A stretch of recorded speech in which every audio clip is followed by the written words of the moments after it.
Aí vem a pergunta que não quer calar. Na clínica de psicologia, ainda existe uma prática que eu espero que mude. Quando as pessoas nos procuram para fazer terapia, elas estão normalmente no fundo do poço. Até hoje, na minha prática clínica, eu nunca vi ninguém chegar até hoje. Depois de um certo tempo, o paciente começa a trabalhar uma manutenção saudável e é a busca do equilíbrio. Mas no início, geralmente essa pessoa, quando me procura, ela está passando por uma crise muito severa. É dessa Muito. forma Aí, também. no seu caso, Também, funciona né? assim também? É pior, viu? Como lidar com Sim. o caos de uma família Você totalmente... recebe uma pessoa em crise, lá você recebe uma comunidade familiar em crise, né? E, assim, ainda existe uma certa resistência em buscar uma orientação parental. Porque a gente ainda, enquanto mãe, enquanto sociedade, tem muito essa sensação de que a gente precisa educar pelo instinto. O instinto materno. Eu fui criada dessa forma e é dessa forma que eu vou criar meu filho. A gente não está aqui para condenar a educação que nos foi dada, mas Sim. naquele contexto era o que tinha e era um contexto social totalmente diferente do que a gente tem hoje, né? Vamos combinar. Então, Sim. as crianças, elas tinham contraturno para brincar, elas tinham a casa dos avós para se socializar, elas poderiam ir para a rua, desenvolver toda a parte, né, do desenvolvimento global, motor. Hoje em dia, a gente vive um outro contexto. E essa mãe tinha uma comunidade para se apoiar. Justamente. Porque ela criava esse filho junto com vó, com tia, com madrinha, com vizinho. A rede né? de apoio, Isso, né? Ela estava ali isso, presente, isso. muito mais presente. E isso tem um impacto psicossocial muito forte no desenvolvimento das crianças, né? A gente sabe disso. E o que acontece? Então, essa questão do instinto, como ela ainda está muito enraizada, quando se procura, é porque o prédio está pegando fogo. Eu costumo dizer que o meu trabalho ele acontece da seguinte forma. Um prédio, ele está pegando fogo. E você e sua família estão dentro dele. Dentro do prédio, você não... Com toda aquela fumaça e fogo, você não sabe por onde sair. Não sabe como se salvar daquilo. Então, o meu papel de educadora parental é olhar de fora e dizer, desça até o quarto andar de incêndio, aqui já não dá, aqui você desce por aqui, para que possa sair desse lugar, né, de sofrimento. Muitas vezes sofrimento. O sofrimento da criança, o sofrimento da família, dos pais. Né? Sempre de sofrimento. Ô, Natasha, uma pergunta, né? Porque é um trabalho que você exige o seu compromisso com o trabalho. Então, você é contratada para fazer toda essa análise, esse estudo, estudar essa família e, nesse estudo, você ir localizando aí as saídas. Mas exige a participação das pessoas. E, às vezes, eu estou vendo pegar fogo e eu digo assim, vai, Natasha, toma conta aí, resolve né? Eu não quero trabalhar nisso. Eu quero que você resolva o problema que a gente está enfrentando. Na educação parental, o que acontece? Quando as famílias elas vão percebendo que aquela ferramenta ela vai tendo eficácia, é algo motivador para ela continuar. Ela vai aderindo. Porque quando ele está lá no meio do fogo, ele só tem uma opção, que é seguir, e ele vai vendo que tá dando certo, tá dando certo. Então, assim, até hoje, todas as famílias que eu acompanhei, que foram muitas, né, principalmente online, eu atendo todo o Brasil, o Nordeste ainda tem baixa adesão, infelizmente, né? Eu já morei em São Paulo, então tem uma comunidade boa em Belo Horizonte, São Paulo, Vitória. Então, assim, tem algumas cidades que aderem melhor, né? Alguns estados que aderem melhor. Isso é culturalmente, né? O Nordeste, infelizmente, ainda tem uma certa resistência. Mas todas as famílias que eu atendi até hoje, ainda bem, né? Sim. Porque quando elas buscam e elas percebem o resultado, elas entendem, por exemplo, o círculo vicioso do grito, né? Sim. Quanto mais você grita com o seu filho, mais ele vai gritar de volta.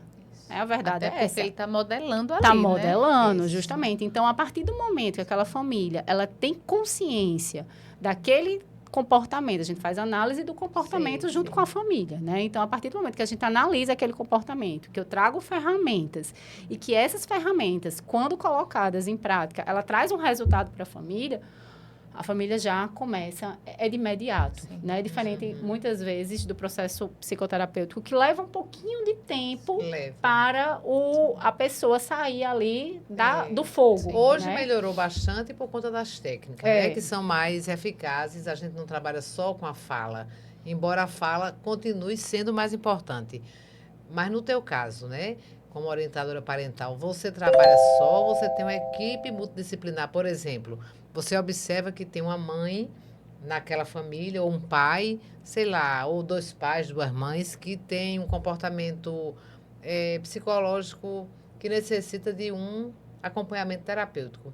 Você encaminha para um profissional? Encaminha. Então, a gente trabalha, assim, de forma multidisciplinar. Uhum. E na equipe tem desde psiquiatra a psicopedagoga. Ah, ótimo. E o combo, ele é completo. Muito importante. É muito importante. E, assim, a gente percebe muitas vezes a gente indica terapia de casal, porque percebe-se que ali existe uma comunicação, que ela precisa, um laço, que ele precisa ser fortalecido e que no processo de orientação a gente não vai conseguir dar conta. Então, a gente encaminha. E nessa parte do casal é super interessante, porque uma coisa é uma pessoa de fora chegar e dizer, eu acho que vocês podem fazer isso aqui vai ser bom para vocês, né? Outra coisa é a mulher chegar para o marido e dizer, a gente precisa de uma terapia de casal. Ou o marido chegar para a esposa. Dói muito mais, né? A gente, enquanto... É verdade. A gente sabe, né? Fora a resistência, né? Fora Porque a quando você resistência. já sugere, você está dizendo que eu tenho problema? Ou Você tá dizendo que eu sou o evidenciando problema? insatisfação, né? Você Dentro quer do falar, relacionamento. você quer Passa a ser expor a nossa pessoal. vida para um estranho? Isso. Né? Então, existem essas falas, que são falas que nós sabemos que são resistências. Na verdade, é um mecanismo de defesa. Ou seja, eu estou num estágio tão difícil do relacionamento que eu prefiro me fechar para que o buraco não se abra mais ainda. É a ideia que o sujeito ideia tem. errônea, né? É. Natasha, vamos abrir essa caixa de ferramentas, né? Vamos abrir essa caixa de ferramentas, né? Nasce uma mãe, nasce uma culpa. A né? famosa culpa, né? Vou abrir com ela porque ela tá me corroendo desde ontem, De ontem, né? Passei batido no evento da minha filha, cheguei lá, ela chorando, eu chorando, porque não deu tempo para assistir a apresentação dela. E ela tá realmente me corroendo desde ontem. Como é que a gente modula essa culpa da mãe, hein? Então... Porque a gente não vai conseguir ser perfeito. Não. Eu digo que a gente, né? Eu tenho 43 anos, eu vou vivendo a maternidade ao mesmo tempo que eu vou vivendo minha jornada profissional, né? Ao mesmo tempo que eu vou vivendo outras demandas. Então, assim, vai deixando buracos pelos lugares, né?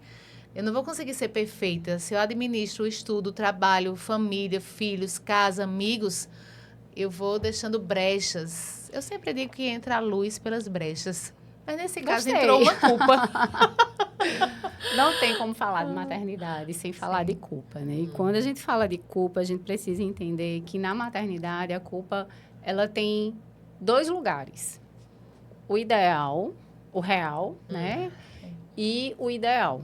Então, qual seria o real e o irreal? Desculpa. O real e o irreal, na verdade. O irreal, ele está muito ligado à questão da expectativa, né, e realidade.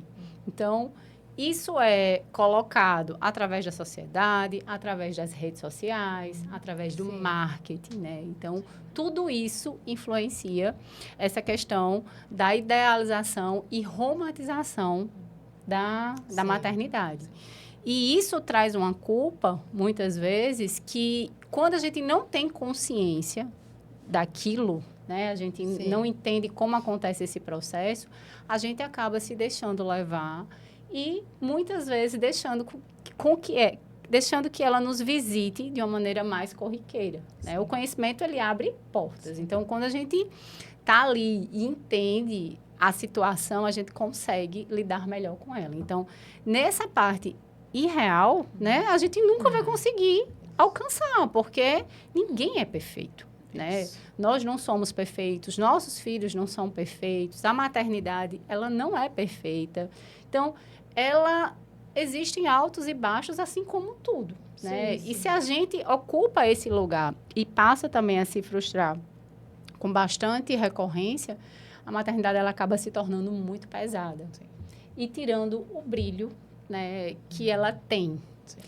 Outro ponto também perigoso na culpa, né, irreal é a questão de eu não ter a consciência de que eu, no lugar de voar com o meu filho, eu preciso voar por ele. Então, como seria essa culpa? Muitas vezes o meu filho é frustrado, eu frustro ele, ele começa a chorar, ai, você é uma péssima mãe. Aí você já se aprisiona ali, né, e faz, ai, eu fiz o meu filho chorar, eu não disse um sim para ele. Quando a gente sabe que esses nãos e essa frustração, ela faz parte do desenvolvimento. Ela precisa existir, ela precisa estar ali. Isso não vai fazer de você uma mãe ruim, pelo contrário. Né? Quando você tem acesso a esse conhecimento, você entende que aquilo ali faz parte do desenvolvimento e que você está, na verdade, contribuindo para o crescimento emocional e psicossocial do seu filho.